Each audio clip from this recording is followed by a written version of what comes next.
everyone, I'm Christopher SG and I'm working on Kanushin, an original sci-fantasy musical set in a brand new universe called the Star Weaver's Tapestry. Today I'll be talking about the music of Kanushin, and this will be a bit of a longer video because there's a lot to talk about here, so let's get started. So in our intro video we had talked a little bit about Epic and how it inspired us to build on these projects.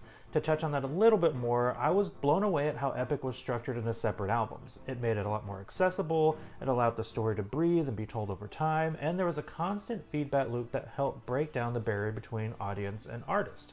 Kanushin very much follows that exact playbook.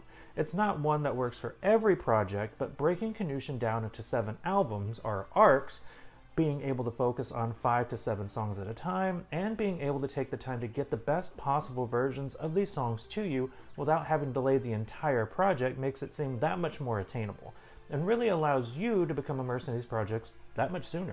In fact, the first 2 albums of Kanushin, Silver Sun and Crimson Moon, are almost to the demo recording stage, which means that casting should come pretty swiftly afterwards for those.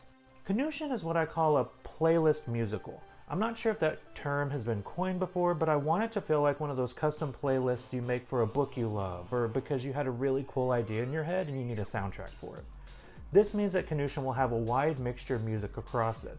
There will be those standard musical theater style tracks, some rock, country, pop, K-pop, electronic, and much more. My goal is to flow these into one another as cohesively as possible, which has honestly been quite a fun challenge. This playlist type of musical allows us to also experiment musically with different styles and instruments.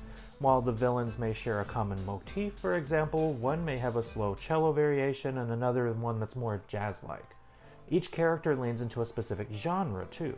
For example, Dia's songs fall more into an alt-rock style like Paramore, while Sky's are closer to a Lady Gaga and Dua Lipa.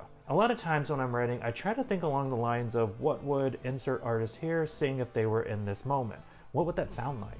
From here, I'll be posting vids for each song, breaking down the scenes, walking through the lyrics, playing sound bites, some of which you may have already seen, sharing updates, etc.